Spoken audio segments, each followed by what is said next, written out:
Encapsulation in Java. So today's topic is encapsulation in Java.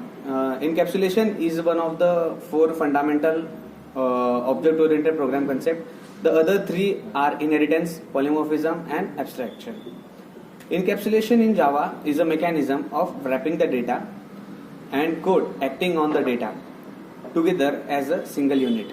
In encapsulation, the variables of a class will be hidden from other classes and can be accessed by through the methods of their current classes. Therefore, it is known as the data hiding. To achieve encapsulation in Java, declare the variables of a class as private. Provide public setter and getter methods to modify and view the variables values.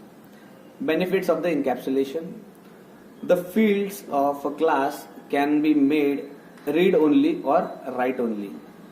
A class can have total control over what is stored in its fields. In Java, encapsulation helps us to keep related fields and methods together, which makes our code cleaner and easy to read.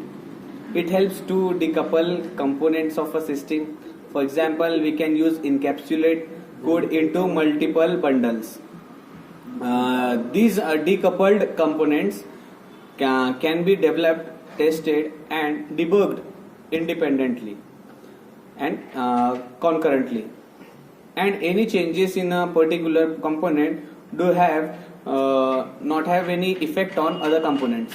We can also achieve data hiding using encapsulation.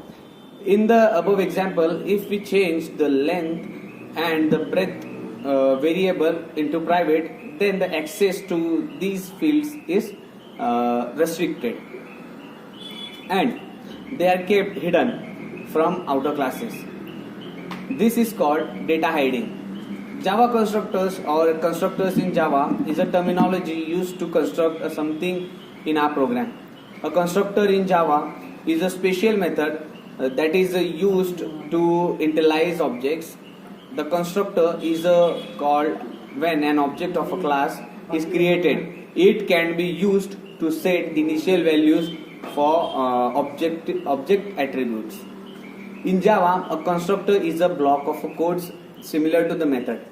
It is called when an instance of the class is created. At the time of calling the constructor, memory for the object is allocated in the memory. It is a special type of method which is used to initialize the object.